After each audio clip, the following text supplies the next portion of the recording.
Good morning, dear students. Welcome to PN Amarsi e-learning classes.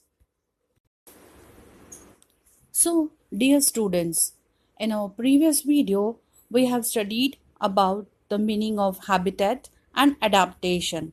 Let us get revised. First, habitat. Habitat means a dwelling place, a home. The surroundings in which a particular organism, plants, animals, or other organism lives is known as habitat. The organisms depend for their food, water, air, light, shelter, and other needs on their habitat. A habitat provides everything to organisms which they need for their survival. Different types of plants and animals lives in different habitats. Also, several kinds of plants and animals may share the same habitat. The plants and animals that live on land are said to live in terrestrial habitats. Some examples of terrestrial habitats are forest, grasslands, deserts, coastal, and mountain regions. On the other hand, the habitats of plants, animals that live in water are called aquatic habitats.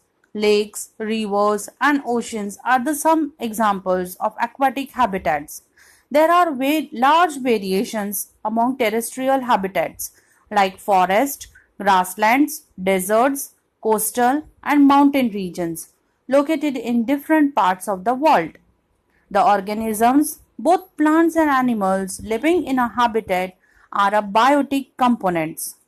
The non-living things such as rock, soil, air, and water in the habitat is constitute abiotic components.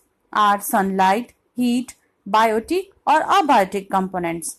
We know that some plants grow from seeds. Let us look at some abiotic factors, their effect on seeds as they grow into young plants. Activity 2 is about germination of seeds from page number 82. Recall activity 5 in chapter 1. We made sprouts from mung and chana seeds.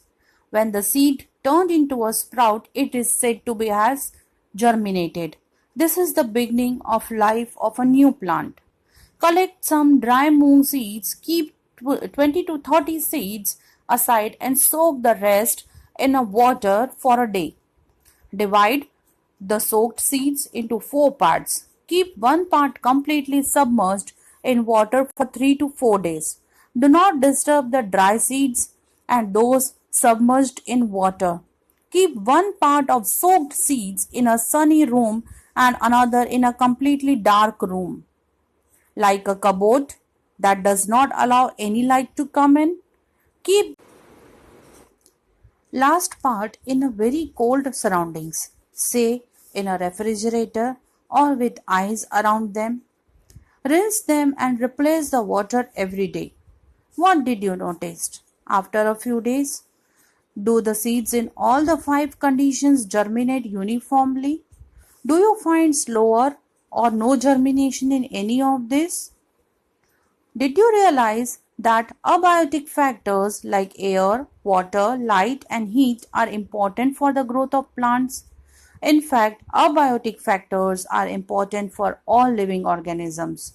We find that organisms exist in very cold as well as very hot climates, isn't it? How do they manage to survive? So, adaptation is the method by which organisms can get well adjusted to the climate. Adaptation does not take place in a short time because the abiotic factors of a region also change very slowly. Those organisms which cannot adapt to these changes die, and only the adapted ones survives. Organisms adapt to different abiotic factors in a different ways.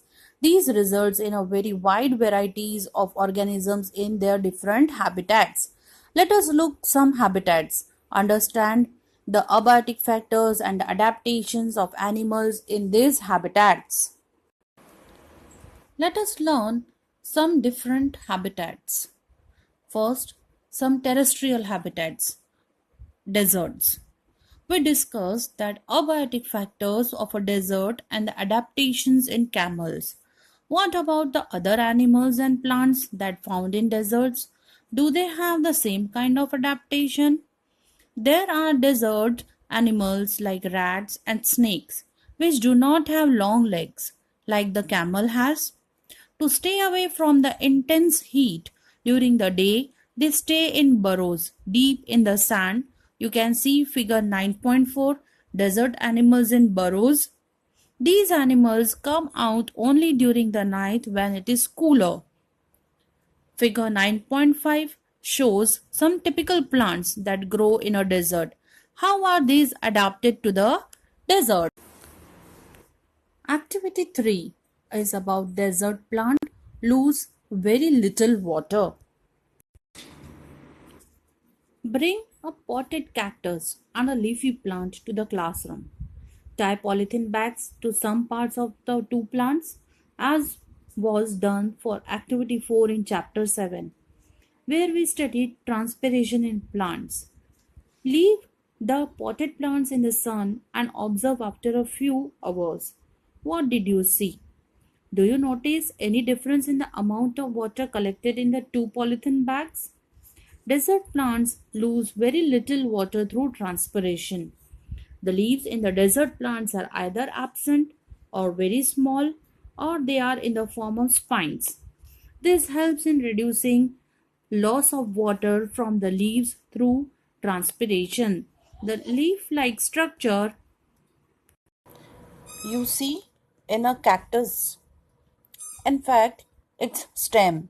Figure 9.5 you can see some typical plants that grow in desert. Photosynthesis in these plants is usually carried out by the stems. The stem is also covered with a thick waxy layer which helps to retain water in the tissues of cacti. Most desert plants have roots that go very deep into the soil for absorbing water.